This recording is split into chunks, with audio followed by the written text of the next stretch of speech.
No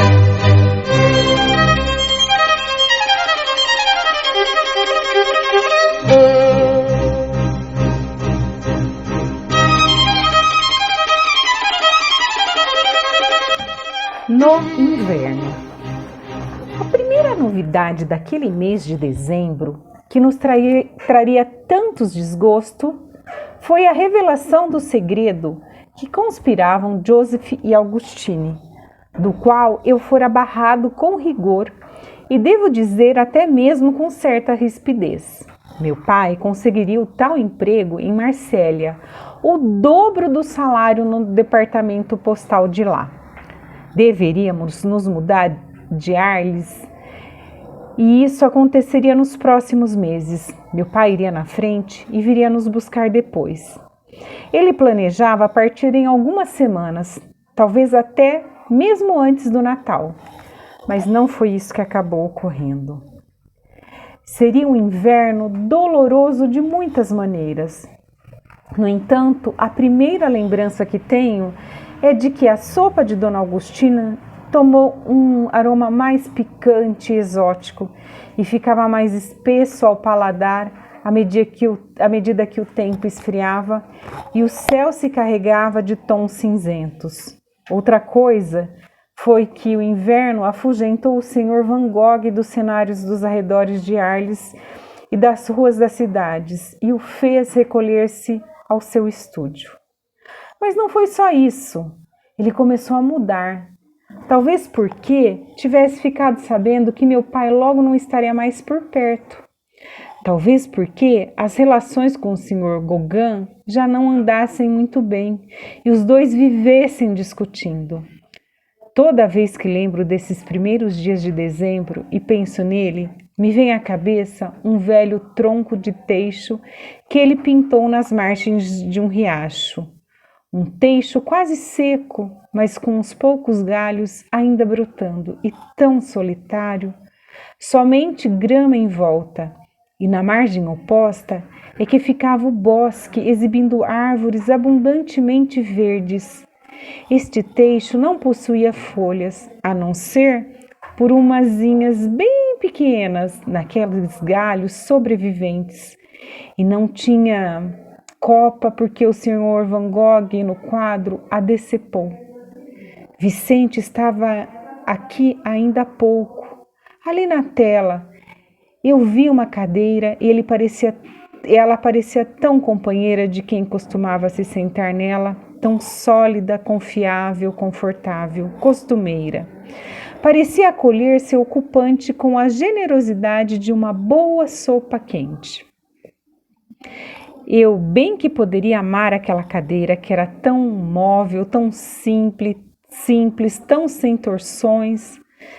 Sabia até quanto tinha custado, porque o meu pai é que a comprara para o Sr. Van Gogh e bem barato, por apenas 7 francos.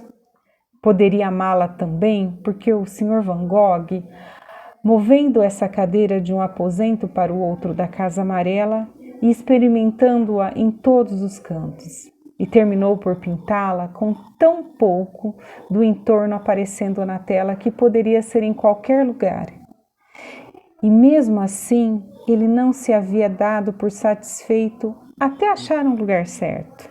Depois, inconformado, pintou uma porta que não existia na parede, junto da qual posicionou a cadeira. Eu lhe disse, vendo o quadro: "Mas a cadeira fica aí? Ninguém vai poder abrir a porta sem esbarrar nela?" O Sr. Van Gogh parou seu trabalho um instante e olhou para mim sem dizer nada. A expressão de seu rosto era de quem ficara confuso com minha objeção, como se não entendesse absolutamente de que raio de coisa eu poderia estar falando. "Me desculpe", ele falou finalmente. Não entendi do que ele estava desculpando. Olhando meio de lado, meio de cabeça baixa, envergonhado, ele falou: "Eu não posso pintar algo diferente do que me faz virar um pouco pintor na vida, posso?"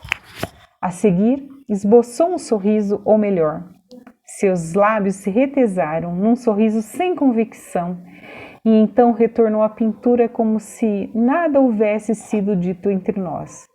Fiquei por um longo tempo olhando o quadro. Uma cadeira que parecia tão simples, mas não era. E sim, eu poderia amar essa cadeira se fosse capaz de fechar os olhos e vê-la. A cadeira da tela, como era a cadeira de verdade.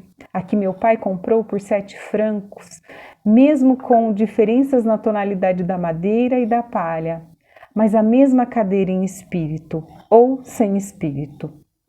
Não eram as duas a mesma cadeira? Aquela na tela e a cadeira do Vicente Van Gogh? Eu não conseguia amar a cadeira do Sr. Van Gogh. Algo atrapalha, amarga e não me deixa desvencilhar da imagem dela. No quadro, quando penso que ela pode estar me dizendo: Vicente, volta já!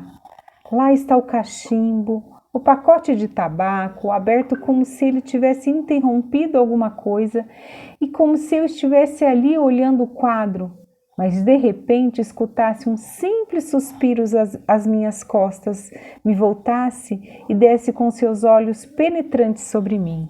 Vicente, volta já. Cuidado, ele volta já.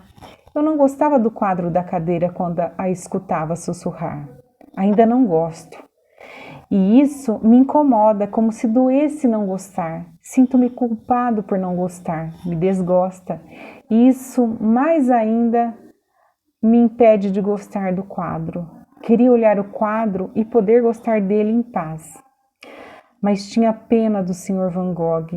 Ficava com pena dele até por sentir isso, pena por não gostar de saber que ele estava ali no quadro, por desejar que ele não estivesse. Não gostava de enxergá-lo onde ele não estava, como um fantasma.